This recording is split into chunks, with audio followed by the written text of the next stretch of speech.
इस तरह सृष्टि में चारों ओर मेरा अंश जीवन बनकर जन्म लेता रहता है।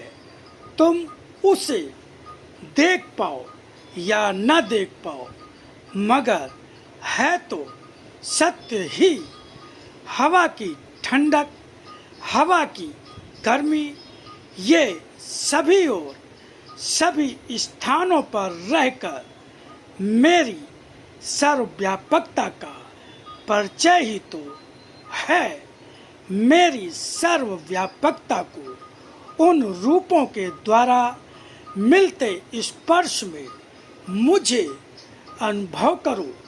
तुम्हारी अनुभूति तुम्हें मेरी और भी निकटता देगी।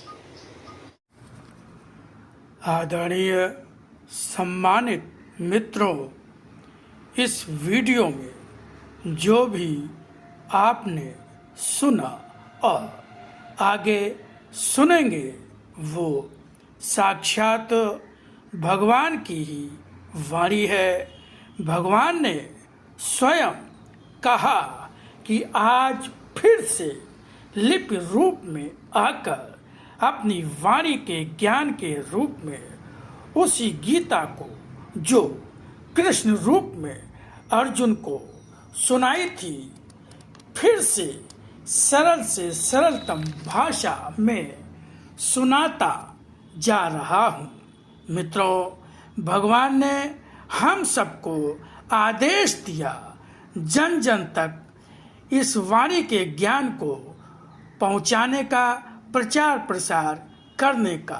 तो भगवान के उसी आदेश के पालन हेतु ही ये वाणी का ज्ञान वीडियो के माध्यम से आप तक पहुंचाने का गिलहरी सदृश प्रयास कर रहा हूं। निवेदन है कि आप स्वयं भी इस ज्ञान को ध्यान से सुने, बार बार सुने और इसको आगे बढ़ाकर इसके प्रचार प्रसार में अपना सहयोग प्रदान करें। धन्यवाद। ओम शिवा हरि। गुरुर्ब्रह्मा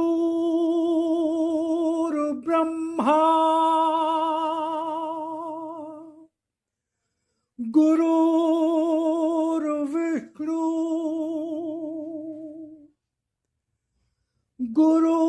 गुरुर्देवो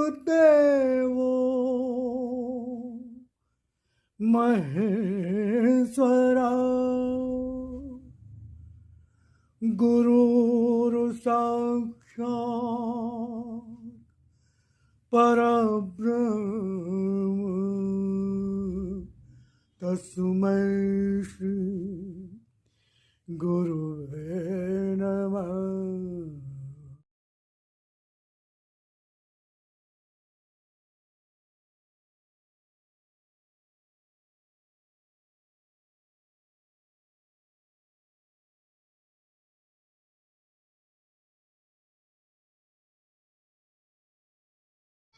मेरे सच्चिदानंद रूप को ही पाओ।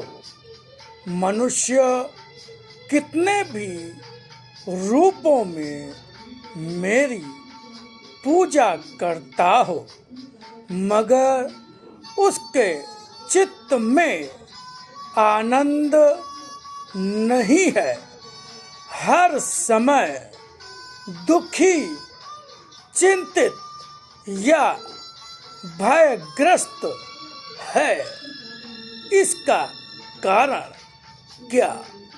तुम्हारा अपने मन का असत्य ही नहीं। जब मन में सत्य नहीं होता तो मन में बसे हुए असत्य के जिससे बेहद लगाव होता है, उसके किसी भी क्षण समाप्त हो जाने का संशय बना ही रहता है और संशय करने वाला तो एक बार ही नहीं मरता, जब तक जीवित भी रहता है तो मर मर कर ही रहता है। असत्य किसी भी रूप में हो मगर ठहरता नहीं, नाशवान ही रहता है। नश्वर नष्ट कहीं नष्ट न हो जाए, यह चिंता कभी चित्त का आनंद बन ही नहीं सकती।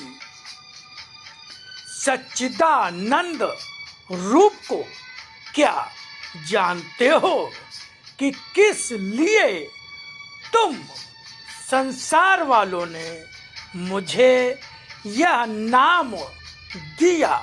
सत्य जो चित्त को आनंद देने वाला है, अर्थात मैं हूँ पूर्ण सत्य। मुझे ही चित्त में धारण करने से चित्त हर समय आनंद से भरा रहता है। मैं ही जो मुझे सत्य रूप में ग्रहण करता है उसका आनंद हूँ।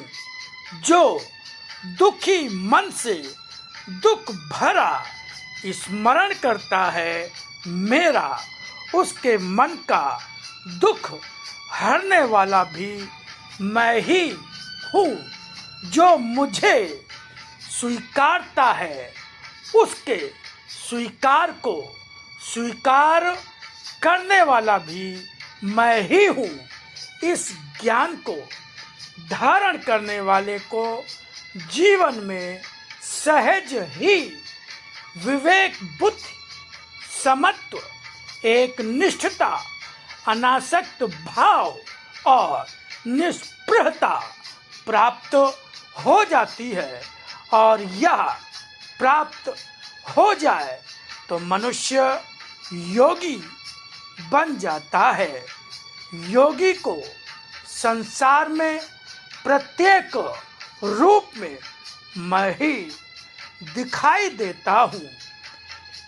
यही तो वह सत्य है जिसे न पहचान कर ही मनुष्य मेरे दर्शन के आनंद से वंचित रह जाता है।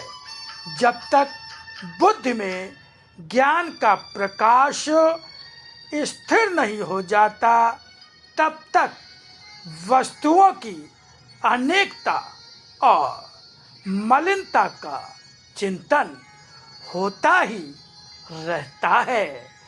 जैसे जैसे बुद्धि में विवेक जनित ज्ञान का प्रभाव दृढ़ और स्थिर होता जाता है, वैसे वैसे ही बुद्धि का व्यापारी भाव समाप्त हो जाता है। ज्ञान आते ही बुद्धि में समत्व और स्थिरता आ जाती है। इस प्रकार से इंद्रियों में भी स्थिरता आ जाती है।